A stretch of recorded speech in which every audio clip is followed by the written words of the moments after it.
Well, welcome to the last session of the day, and I'm joined by no other than, I've put in my notes, the top traitor, Harry Clark, the kind of OG traitor. There is a lot of arguments as to who the best traitor is. In this session, we're going to talk about what is a pretty incredible journey that you've been on, both kind of sweeping to victory in the second series and since with some of the projects that you've been working on. I'll encourage all of you, please, if you've got any questions, send them on the Slido app. I will do my best to answer as many as I can. But yeah. Can everyone hear me okay as well, yeah? Yeah. This is like the weirdest thing ever. You've all got headphones. I said it's like a silent disco. I might just start giving you some karaoke at the end. Fly me to the moon. But no, we're here to chat. Let's do it. Yes. So as I say, it's been quite a whirlwind journey for you. It's probably best if we start at the beginning. When I was talking to you earlier, I was asking you about, watching Series 1, getting ready for Series 2 of the Traitors, but did you watch it? Yeah, no. I mean, it's the craziest story ever. So I had never seen Series 1 of the Traitors. I was in the military. I was in the military for nearly 7 years. I was a helicopter engineer, and I remember I'd been through a lot in life. It's a long old story, so I'll try not to keep you for too long. But yeah, I remember I'd been through a lot in life. I'd faced many challenges being in the army, and I rediscovered my faith. And my faith is always something I say that saved me. And I love to say now when I do my other projects that faith doesn't have to be that deep. Whether you call it God or you call it medication, at the end, medication. Maybe some people might call it that, who knows? But at the end of the day, it doesn't really matter, because who knows what happens when we die, so it doesn't actually really matter to me. It's just what saved me. And I remember I was at this point in my life where I was in the army, and every day was so similar. So it was Monday to Friday. I used to live for the weekends, Friday, Saturday, Sunday used to go so quick, and then I was back Monday again, and I hated my life, always waiting for a Friday. And I just started praying for a sign. And imagine this, one day I'm there, laying there on my bed, staring at the ceiling again, and boom, I get a message on Instagram, and someone's like, it's a caster from the Traitors.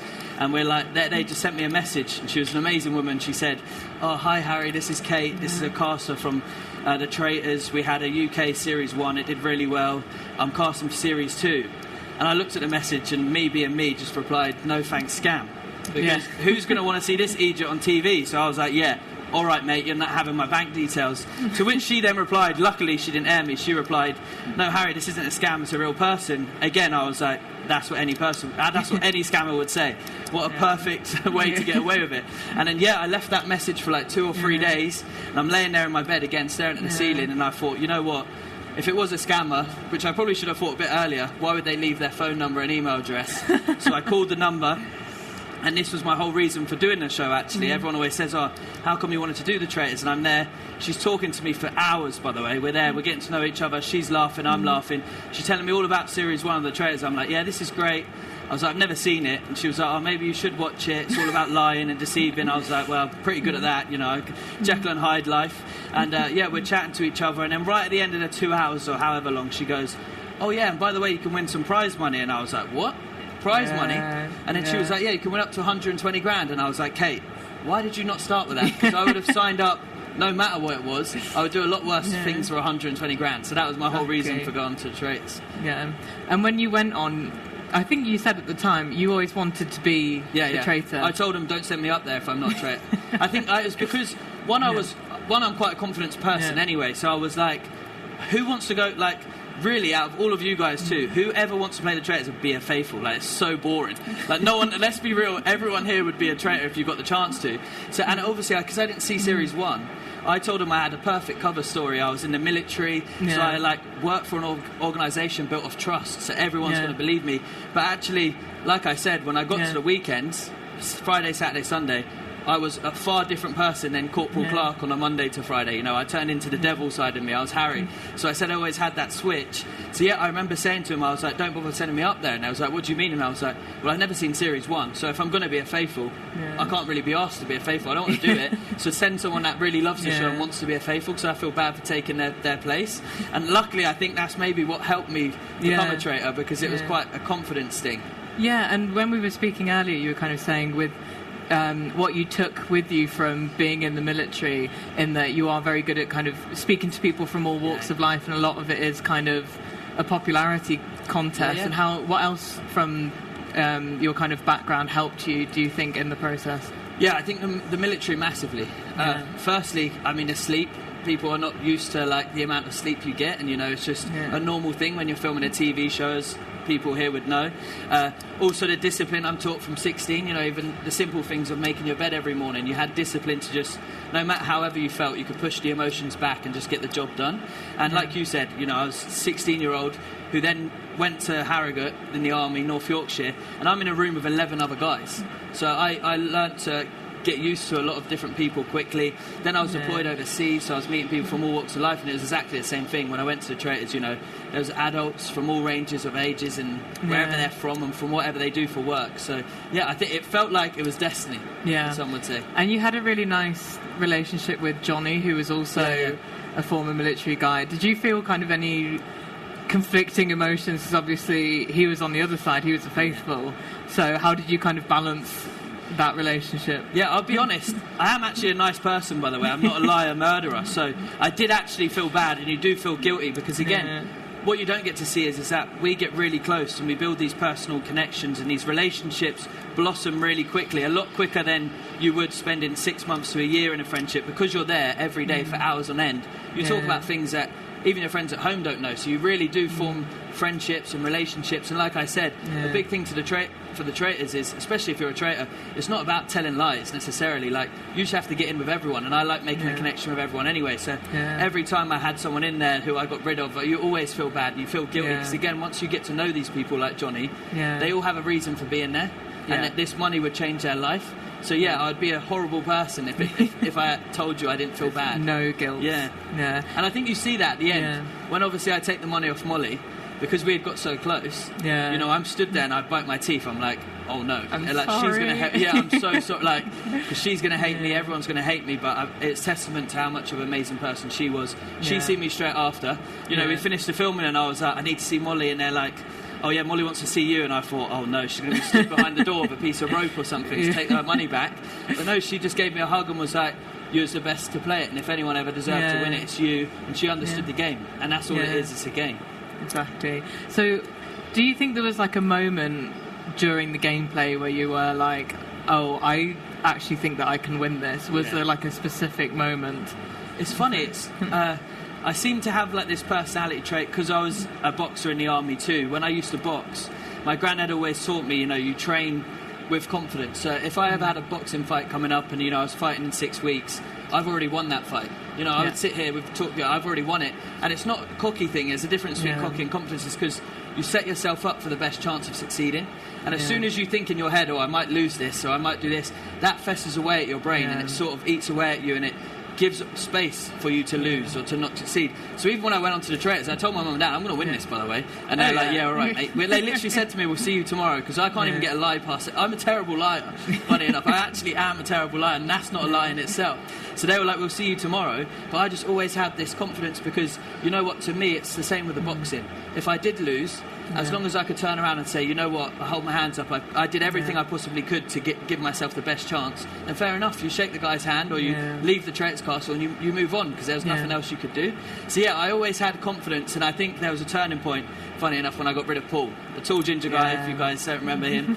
He was crazy, and I knew he still is crazy, by the way, and I knew he always was like a threat, as in someone that could backstab me. And then when I sort of got rid of him, it sort of put me on like the King Faithful pedestal. I was like, wow, this is great. You're on the track. I was on track, and then I'd sort of set it up with the final amount of missions left, with the final amount of days left, with the amount of traitors that were left. It was like, if I get rid of it sounds so bad, but I was like, if I get rid of each one of these, I'm in the final no matter what, and then I just have to nick it right at the end. Yeah, and I have a question here that kind of leads into what I wanted to ask next, which was it difficult going from living a normal life to a celebrity life? Because obviously you came out, and The Traitors is such an astronomically successful show.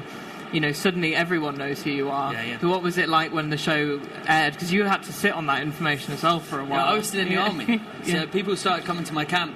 Firstly, I'm not a celeb. I'm by I'm the furthest thing away from a celeb that you can ever get. I know I've done some cool things, but that's what I think it's always been. I was super scared when it came out, because one, I thought the nation would hate me. Two, I didn't really know what life meant for me then, because, you know, the army, it's a very private life. I only went on to the Traitors. I had such true intention. I went on to the Traitors to be a traitor, to win the money, and then put my foot in the door for trying to get my first property. You know, I'd set myself up with a job to work on the trains in London. And it was a turning point, actually, was an Uber drive. Like, literally, like I've done today, from my house in Slough to here. And I got in this Uber, and again, I was really scared about this whole industry, because everyone wants to know everything about your life. You know, they want to know what you've eaten for breakfast, dinner, and lunch, or... I don't know why I said it the wrong way around, but breakfast, lunch and dinner. So everyone wanted to know everything, and I was like, I don't really know if I want that in my life. I don't really know, because I quite like being a private person, you know, I quite like keeping myself to myself. And I get in this Uber, and this Uber man runs around the back of the car, and I'm like, this is Slough we're talking about, by the way. I'm like, mate, I haven't done anything, I promise. Like, I haven't done anything, take my bag if you want it. And he was like, no, we need a selfie. And I was like, oh yeah, of course. When we got a selfie, and we sit in this Uber, and the whole way to London, he told me that he has a kid my age, so he had a kid in 25 plus. He had a teenage kid who just plays Fortnite all the time, and his dad, and they all lived in this house. And he said he really couldn't connect with his kid my age, because he was going out all the time. The other kid, his other boy, was just in his room playing video games, and his dad never spoke. He said, but the Traitors was the one thing that a week that brought them together on a sofa on a Friday, and they watched each episode. And he said, because you're a kid, and from a council estate in Slough, my kids now think they can go on and do whatever they want to do in life. So he's like, you've got to carry on. So shout out to him, really, because I remember I thought about it, and I was like, well, yeah, if I can make something that even it helps one person in life, then I'm doing something right. So then that was the changing point. But yeah, I'm still scared now, you know. So it's a scary time of going from a private life to everyone knowing everything about you. But yeah, I just do it purely because of the people I can help along the way. Yeah. And I wanted to talk about some of the projects that you've been doing since Traitors. Obviously, you touched on your religion at the start, and you did Pilgrimage, but then most recently you did a documentary with the BBC which did incredibly well, which is a subject that was really close to you, and also meant that you met the Pope. I met the Pope, So could you talk about how that came about? What did you kind of post Traitors? How did you build those blocks to end up in Rome? Yeah, well, I think I should give him a shout out. My board manager Alex over there, you know, you probably heard from him earlier. Sorry if it was super boring, he's trying to take some notes from me today. No, but I got so lucky, and I'm so grateful for the line of people that I had just lining up in my life. And it was actually Alex that I went to, and he was the first. I met like 16 agents, and again, I didn't trust anyone really. Funny enough, I had trust issues, but it's quite ironic. I remember I went to Alex, and you know, we're there, and I had like other shows on the line, so like there's like Celeb Big Brother was on the line, and Alex was the first person that was like, no, we wouldn't take that. And I was like, oh, how come? And then he spoke about authenticity and the way I want to be for people. And it's like, that was my goal then. It was always to do TV that meant something to me. Every job I do, it's always, you know, like you'll never see me selling a product that I don't use, you know, or something like that. So it was always being authentic. And I did the BBC Pilgrimage, which was amazing. And I like to say, like, I'm still a modern Catholic. I didn't believe the Bible word for word. You know, I didn't believe I had to go to church every Sunday. And the story comes from the pilgrimage. So it's a crazy story. Again, it seems like I have all these crazy stories, but imagine we're sat filming this TV show in the middle of the Alps, and one night, you know, we're there in a German hostess's place. All the other celebs had hay fever, so they had to go back to their 5-star hotels, what have you. And I was like, no, I'm going to do this pilgrimage properly. And we sat there, and I remember she came in, I had my Google Translate on, and she basically said, in the winter, this whole valley is covered with snow, so that means all the food and drink has to be gone. So she came in with these homebrew beers, which I was like, result, and I sat there talking to Tom, which is a producer, and I told him how I was feeling, and he was like, well, what would you do next? And I was like, well, I guess I'll just go to Rome and ask the Pope all these questions. And then here we were, a year later, actually made it happen, and obviously thanks to everyone working really hard behind the scenes, but as you see on screen, we literally didn't know I was going to meet him until the night before. So at 12 p.m. the night before, I got a phone call from someone in the Vatican saying you're going to meet the Holy Father at 7 a.m. tomorrow. And I was just like, what? Like, this is crazy. And it was sort of like, it's probably one of the first times I had a choke in my throat as well. You know, when you get that lump and you say one more word, you're going to cry. Because we'd worked so hard to get there. And it was like, it's worked. Like, it's just another sign. And then, I met him the next day. How did it impact you? Oh, I mean, the Pope's the coolest person in the world. Like, his aura, he has such a cool aura about him. As in, like, I know you guys probably know Italians, and Italians can be crazy sometimes. And the Pope's little group of Italians are crazy. Like, they were on the phone to me, don't look him in the eyes, don't touch him, because he's his agents and they have to protect him. So they're like, don't move your hands sporadically or whatever that means. So I'm stood like this, and I'm like, they're telling me literally, don't be harried, because I'm a move around guy anyway. And I'm there standing in this corridor, and imagine as we go through the gates, they've told us it's not going to be filmed, there's going to be no photos, and it's just me. He's going to walk up, shake my hand, and do his public audience. I've gone up. That's a bit of a letdown, because no one in the UK is going to believe I've met the Pope if I come back and say, oh yeah, by the way, I met Pope Leo. Just don't have any video or photo proof. And as we're walking up to his office, or like his corridor, they tell me it's going to be photoed, it's going to be filmed. Great. So it just kept moving, and I'm like, what is going on? Then they told my mum she's going to meet him too. So my mum burst out crying, because she's really religious. And then we're standing against this wall, and again, they're still saying all this, and I'm standing there with the whole team. And the Pope came early on purpose, so he came around the corner early, and you see all of them just like disappear. And he walks up to me, he's just like, hey Harry, heard you're waiting to meet the Pope? Well, here I am. Then shook my hand, and I was like, this is the Pope, like this, and he's the most chilled out person ever.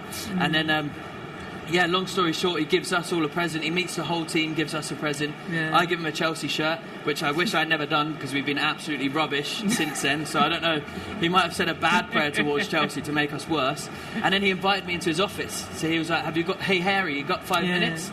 I'm looking around like, do I have 5 minutes for the Pope? I was like, I've got all day if you need. I've got 10 minutes. Yeah, I was like, I can stay as long as you want. And then, because at the same time, he's got the whole world waiting behind these doors for a live stream, and 8,500 people there. So we've gone into his office, we sit down, and he was really amazing, as in, it's the Pope we're talking about. So you expect him to be God this, God that, God is the answer, and hit you over the head with the faith baton. And as soon as we sat down, he knew, he had read my book, he had seen me on YouTube, and he literally said to me, we have a problem in the world today of many people committing suicide, especially in the youth. And he said, what we need to combat and show everyone is that whether you have God in your life or not, life is worth living, and that's the ultimate goal. And I just sort of sat back and said, the Pope's saying this. He's not saying that you need God in your life to save you. He's saying what you need to realise is that life is worth living first, and that really sat with me. But I mean, we had the craziest chat, because it went from that, and then I was asking what his favourite emoji is. Can he follow me back on Instagram? He asked me what a meme was. Hey Harry, what's a meme? And it's like, what, you mean a meme? And it's like, and then he's showing me these memes he gets sent by his brother. And then at the end, to top it all off, to show the type of character he was, he's like, I said to him, I was like, Pope Leo, I think you should get back, maybe do your job, because the rest of the world's waiting. And he's like, I guess so. Stands up from his chair, and we're there like, and I'm just like, oh no, what's going on now? And he flips like a button on his desk, and then presses this red button, and it starts flashing. The doors swing open, and all these agents run in, because he's pressed the panic button. And I've gone, I haven't done anything, I promise. My hands are here. I was like, don't shoot. And he's just walked out laughing his head off and say, I'll catch you in a bit, Harry, and then just walked off. Oh my God. That was like the experience as a whole. I was like, it's crazy. And that documentary did really well, especially for a kind of religious documentary on the BBC. So I'd love to know, like, what do you want to do next? And I've got lots of questions coming in, so I'll ask those in a mo. But I'll be quick. What do you want to continue making kind of religious programming? Do you want to continue making TV? Do you want to do social media stuff more? Like, what's the... Social media I find really hard, so I need to get better at social media. Like I said, I was private, so I've only been going for 2 years and like achieved all of this, which is insane. So it's like, what else can we do, So social media I definitely need to get better at, because everyone loves seeing my life and I love showing it too, And I'm really grateful for where I am in life. Like, it's only because of the people and then my faith that I'm actually here, allowed to do. Like, this is the sickest job in the world. I'm here. Every day feels like a Friday, and that's always been a dream of mine. So I really, really love it. But TV, I absolutely love TV. If you can't tell, I'm a bit of an entertainer. So as soon as I'm in front of the camera, I just love being in front of the camera and just not showing off, but just being myself in camera. I don't have to worry about scripts or anything. So when it comes to TV, there's so many things I want to do. Funny enough, I lay there at night and this is what I'm thinking about. I don't sleep, I just have ideas ticking. And it's like, whatever people want to see.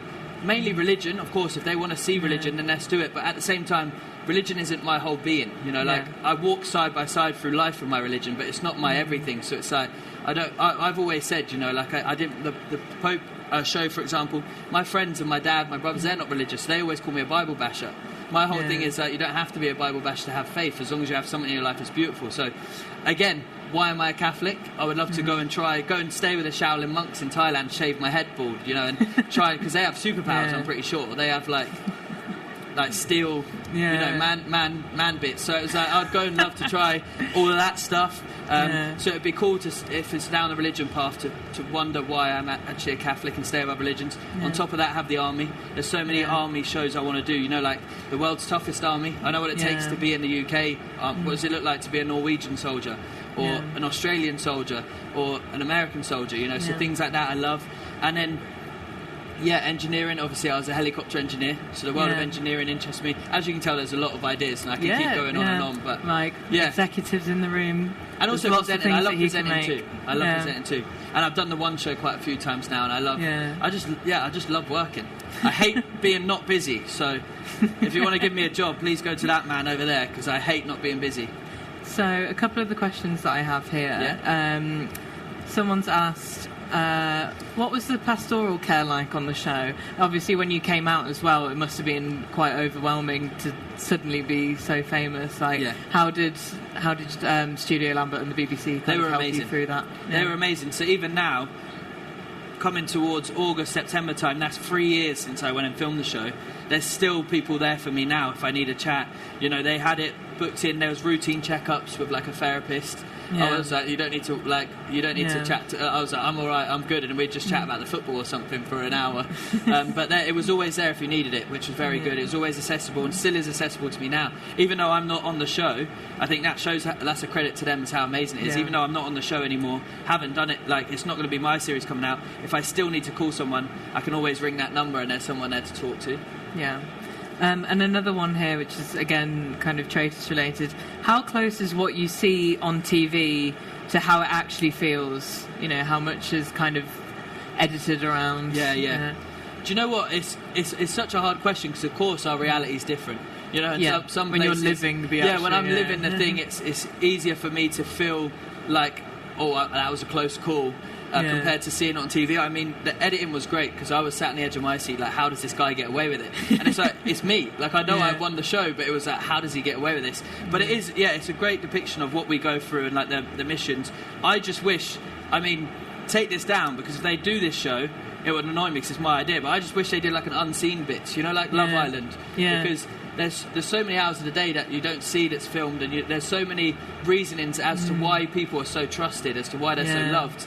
And it's difficult, because when you watch like my series, it's like, it's so obvious it's Paul, but it's like you tell him that as well, because he thought he was getting away with it, but it's like so obvious it's Paul, but actually when you're up there, Paul was such a stand-up comedian guy that he took you out of he gave you an hour of laughter. So actually you really learnt to trust him, and like you don't get to see them bits, because obviously the round table's the biggest part. So I wish they did do like a follow-up show like Love Island. Hopefully make me the presenter, that'd be great with Paul. And then you get to see why people are so loved, and why they're trusted, and why they have so much influence in the group.